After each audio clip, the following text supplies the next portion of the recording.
ourselves a full deck today.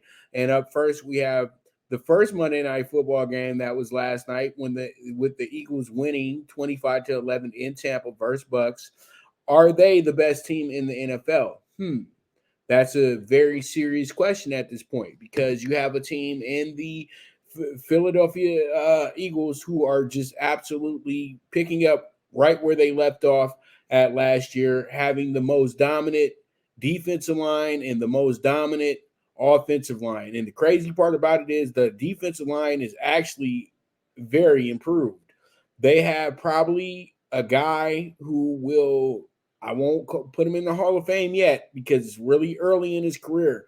But the way that he keeps disrupting games and the flow of games and making life a lot easier for the Eagles moving forward, it's just been an absolute godsend to have a guy like Jalen Carter.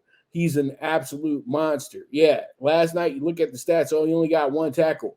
But the thing is, though, he had one of the tackle was a half a sack as well, too.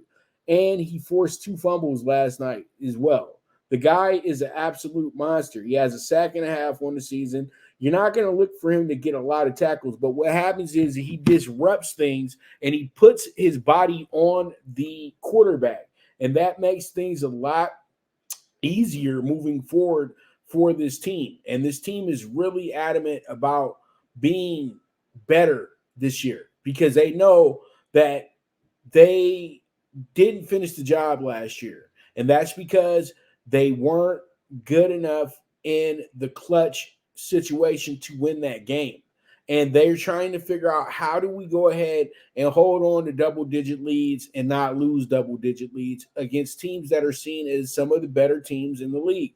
And last night, the Bucs, for the moment, were the number 1 team coming out of the NFC South. They're the 3-time defending champion of the division as well, too, or 2 or 3. It doesn't matter. They've won the division the last 2 out of 3 years at least because I'm trying to remember, did the Saints beat out the Bucs that one year? And I think, yes, that did happen because they had to go to Philly, the Bucs, and they beat the Bucs, and the Bucs beat them in Philly that year, or it might have been Washington. No, it was Washington. So yeah. So pretty much, they've won that situation the last few years, though, the title. So they're going in there, and it's their home game as well too. First home night game for the year without Brady, all that good stuff. And there was some hope there. And usually Philadelphia goes to Tampa Bay and they have a terrible time. They always seem to have issues against the Bucs, but that didn't happen last night. They took care of their business. They finished strong, and that's all you have to do.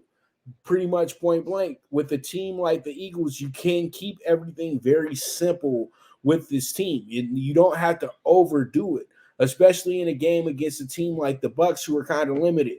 They don't have a great running game. They pretty much have one receiver, but they have another speedy receiver in Chris Godwin. But we all know that Mike Evans can literally take over a game. But last night, they just didn't get enough. They didn't get anything out the running game last night. They got 38 yards from Rashard White, and it just was not helpful. Mike Evans was held to 60 yards receiving last night on 5 catches and 10 targets.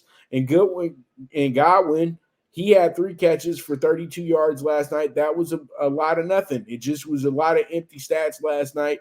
And they just played great football last night. The Eagles really took care of their business. Hurts threw for 277 last night. Also threw for a touchdown, but he threw 2 very bad interceptions last night as well, too, even was sacked. But the story of the game, once again, was DeAndre Swift. He is an absolute monster, and we have to understand that right now he's probably the best running back in the NFL because he's running behind the best line in the NFL. And last night he gets 130 yards on 16 carries. That's incredible. And then Gainwell gets 43 on 14 carries last night. That's not that much better, but he still was able to add on to a very dominant running game for the Eagles last night. And then Hurts adds in his 28 yards, but he had to do this on 10 attempts last night as well, too. So he was getting a little bit of yards, but he wasn't getting a lot of yards last night. But still, at the end of the day, this team still ran over 200 yards on the ground last night, at 201 to be exact. And that's exactly what they wanted to do. They went ahead and got 2 sacks last night as well, too.